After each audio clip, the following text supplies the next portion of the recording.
He came in before dawn, always before the recruits, pushed a mop across the weight room floor like he'd done it 1,000 times. Hood up, eyes low. No one paid attention to him until one morning a young SEAL candidate bent to tie his shoe and froze. Just behind the man's ear, under the edge of a faded collar, was a tattoo, an old mark, nearly washed out, the kind only one group of men ever earned, and only after surviving something no one talked about. Welcome to the Human Stories. Before we continue, tell me, in the comments, from which city in the world are you watching this video today? And if you believe stories like this need to be heard, hit that subscribe button and help us honor those who were never meant to be forgotten. No one knew his name. On the duty roster, he was just listed as maintenance, civilian contractor. He wore the same uniform every day, gray coveralls, dark blue hoodie, scuffle boots that never quite lost the reddish dust from somewhere out west. He showed up every morning at 04:30 sharp, always before the instructors, always before the recruits. No one ever saw him arrive, he was just there, emptying bins, wiping sweat off mats that weren't his, cleaning mirrors no one thanked him for. He never spoke unless spoken to, and even then he kept it brief. Morning, copy, all yours. The SEAL compound gym wasn't like a normal gym. It wasn't loud, it wasn't flashy, it was sacred. Every man who stepped through its doors knew that iron meant pain, and pain was the currency of transformation. Grunts, plates, and discipline filled the air. Candidates ran through circuits until their hands bled, and instructors pushed them harder than most human minds could comprehend. And yet, every day, before the sound of chalk and steel took over, there he was, mopping, sweeping, restocking, disappearing. Most of the younger guys didn't even look at him. They were too focused on surviving the day. But some of the older instructors had noticed a few strange things. The way he folded towels, precise, tight. The way he stacked plates, always balanced by weight, not just size. The way he watched the new guys in the mirror, never staring, just observing, like he was scanning. He didn't wear headphones, never had a phone on him. And though he moved like a man with age in his back, there was something off. His knees didn't crack when he crouched. His hands didn't shake. And when he picked up a 45-pound bar to move it from one rack to another, he did it with a grip that hadn't softened in decades. Recruits joked once that he was probably some burnout or reject. One even whispered, "Bet he applied years ago and washed out." But one of the older instructors, a former team leader named Mason, had shut that down with a glance. Mason was tough, quiet, and not prone to nonsense, but even he didn't look the janitor in the eye when he passed. The base had seen hundreds of civilians over the years, kitchen staff, drivers, contractors, but no one stayed long. The hours were brutal, the security intrusive. Most couldn't handle the environment, except him. He never complained, never took a day off, never got in anyone's way. The only detail anyone ever remembered was this: he always kept the hood up, even indoors, even in July. But one morning in the middle of summer, just after a brutal weight circuit, a recruit named Dawson collapsed on a bench. He leaned forward to catch his breath and glanced sideways at the janitor who were wiping down the nearby floor. The hood had slipped just enough to expose a patch of skin behind the ear, tanned, scarred, and inked, a tattoo barely visible under the collar line. Dawson stared at it, blinking sweat from his eyes. It wasn't a biker symbol, it wasn't tribal. It was military, very specific, a trident piercing a skull, the kind worn only by SEALs who had completed Tier 1 black missions that weren't even acknowledged on paper. The kind of ink no one outside those ops would ever have or dare to wear. He didn't say anything at first. He just watched as the janitor straightened, adjusted his hood, and walked away, silent as always, mop bucket trailing behind him like nothing had happened. But from that moment on, Dawson couldn't stop wondering, and neither could the rest of the compound. Dawson didn't say anything that day. He wasn't even sure what he'd seen. Maybe it was a trick of the light, or his imagination filling in blanks out of exhaustion. But the image stuck with him, the angle of the ink, the style of the lines, the faded clarity that only came from years in the sun. He looked it up that night, alone in his bunk, scrolling through forums he wasn't supposed to know about. Operators, special missions, unconfirmed teams. Most of it was garbage, but some of the images matched. Not exactly, but close enough. Trident skull, covert. The next morning, Dawson kept his eye on the janitor, not staring, just watching. He wasn't alone. Others had noticed the shift. The instructors started hesitating around him. The officers didn't rush him, and Mason, the former SEAL turned trainer, watched him differently now. Not cautiously, not suspiciously, more like someone measuring distance between who they are and who they once served with. Someone finally asked a question. It was Grant, a big guy from Texas who had already washed out once and come back meaner. He made the mistake of calling out, half joking, "Hey, old man, you ever do more than clean sweat off the floor?" The gym went quiet. No one stopped training, but the noise shifted. The janitor didn't turn, didn't blink, just kept mopping the blood-stained corner of the mat where two candidates had gone too hard on grappling. Grant chuckled. Awkward. Guess not. And then Mason walked over to him. No yelling, no threats. He just leaned in and whispered, "If you want to finish this program, I'd shut up and show some damn respect." That changed everything. Grant didn't say another word for the rest of the day. Word spread quickly after that.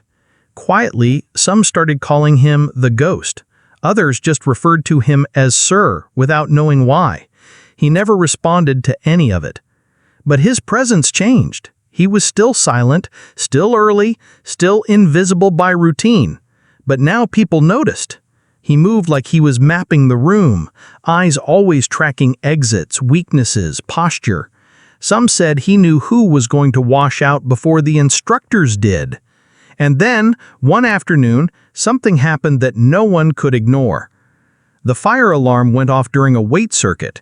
False trigger, a tech malfunction from a new control panel. But per protocol, the gym was evacuated. Most recruits jogged out. Some instructors followed, but one trainee, Simmons, collapsed midway out. An old knee injury, worsened by dehydration, locked up completely. Two guys went back in but froze near the entrance as smoke from the faulty wires began to cloud the hallway. It wasn't dangerous yet, but it would have taken a medic team at least 5 minutes to respond. It took the janitor 30 seconds. He walked straight into the smoke. No hesitation, no gear, just a towel wrapped around his mouth. He carried Simmons out on his back. Not a drag, not a struggle. A clean, perfect fireman's carry. One arm locking the leg behind the knee, the other across the shoulder, controlling the balance like he'd rehearsed it for years. Simmons was 215 pounds. The janitor didn't grunt once. When he emerged, eyes red but steady, he laid Simmons gently on the mat and stepped back without a word. The fire chief arrived moments later. They cleared the building, all safe, all fine. No one talked about it. No official report mentioned his name, but everyone saw it. The precision, the calm, the reflex. And then, later that evening, as Dawson walked past the janitor's cart, he noticed something new. A small patch sewn inside the front pocket, barely visible. Black thread on black fabric, letters faded but clear if you looked close enough. ST6, SEAL Team 6. The kind of unit that doesn't confirm its members, the kind that doesn't leave paper trails, the kind that disappears men when they retire, if they retire. And suddenly everything made sense. The next morning, everything felt different, not because anyone said anything, but because no one did. There were no jokes, no half-glances, no questions whispered in locker corners, just a quiet shift in energy, like the room had decided to recalibrate itself around someone they'd all misjudged. The janitor still came in at the same hour, still swept the same stretch of rubber flooring, but now people stepped aside when he passed, not out of fear, but out of something heavier, respect. The kind you don't ask for, the kind you earn before anyone ever sees it. Mason watched closely. He'd been quiet since the fire alarm incident. He hadn't approached the janitor, not yet. But that morning, as the recruits finished their warm-up sprints, he walked over to the supply closet where the janitor usually disappeared for 10 minutes every break. He knocked once, opened the door, and stepped inside.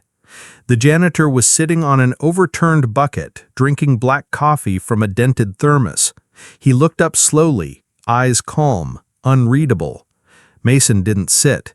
He just stood there a moment, then spoke. "I was in Kandahar, 07 to 08. You were in that unit, weren't you?" The janitor didn't answer. Mason nodded once, like that silence was all the confirmation he needed. "There was a story," he continued. "A black site outside Helmand. Rescue up, zero intel, no air support. 2 men went in. Only 1 came out. They said the one who made it back carried the other half a mile under fire, stitched his own leg with a combat knife, and disappeared before the debrief. No name, just gone." The janitor stared at him. No expression, no reaction. Mason took a breath. "Was that you?" A pause. Then finally the janitor spoke, calm, low. "You shouldn't ask questions you don't want answered." Mason didn't smile. "That's what I thought." He turned to leave, but paused at the door. "They think they're learning discipline in that gym, but you're teaching them something else, something none of us can put on a whiteboard." The janitor looked down at his boots. "They'll need it if they ever see what I've seen." And just like that, Mason was gone. Word didn't spread, not out loud, but something changed in the days that followed. One morning, a group of instructors arrived to find the janitor's locker doors slightly open. Inside was a folded American flag, a single pair of desert boots, and the Old Navy challenge coin resting on top of a worn name patch. The name said Hayes. No first name, no rank, just 5 faded letters. That afternoon, Dawson gathered enough courage to walk over while Hayes was coiling a battle rope for storage. "Sir," he said quietly, "if you were really one of them, why are you here?" Hayes didn't stop coiling. He just answered, "Because this is where they need me." Dawson hesitated.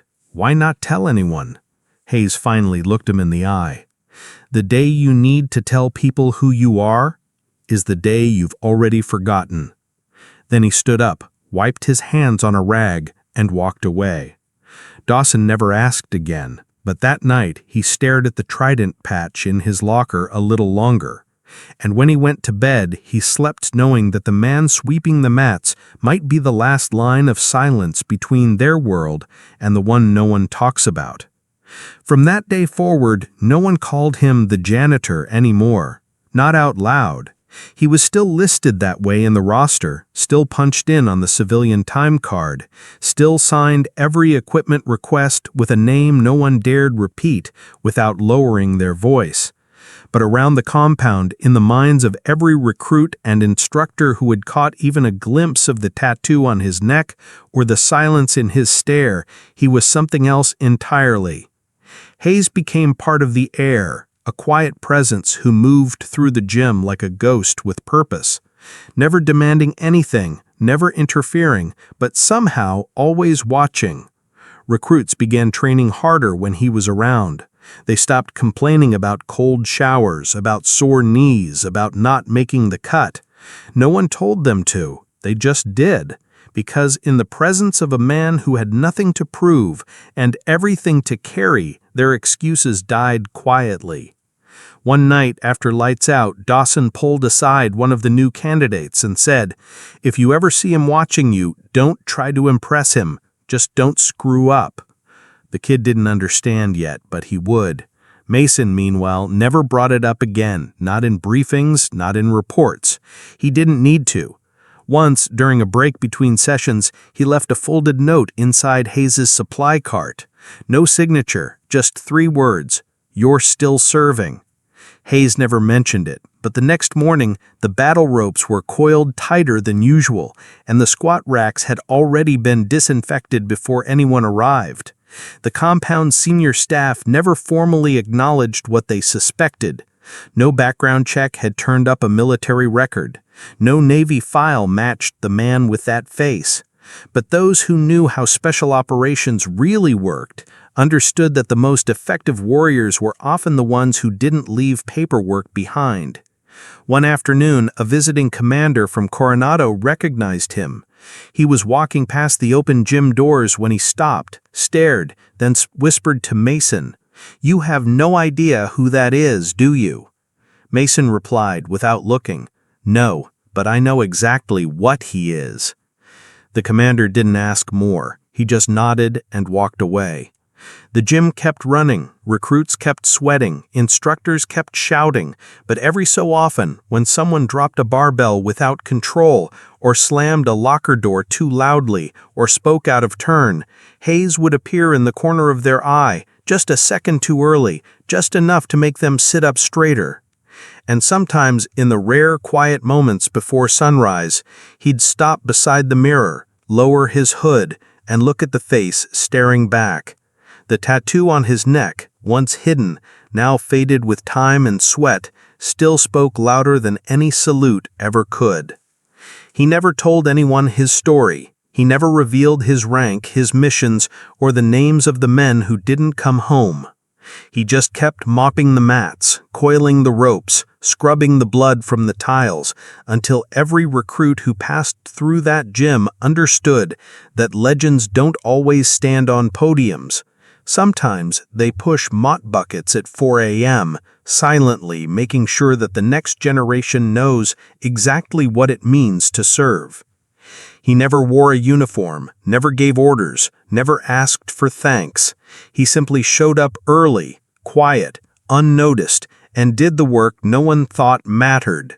But behind that mop and beneath that hood was a story no one could imagine, and a past that still stood watch over a place built for the strongest. Because sometimes the men who've seen the worst don't tell you what they did, they show you how to carry it. So now I ask you, have you ever crossed paths with someone like him? Someone the world overlooked until a detail, a gesture, a glance revealed the weight they were silently carrying? Share their name in the comments. Tell us what they taught you, because here on the Human Stories, we honor the ones who don't ask for recognition, only for respect. Thank you for watching. If this story moved you, share it, subscribe, help us keep alive the quiet power of those who never stopped serving, even when the world stopped watching. And next time you pass by someone sweeping a floor, look closer.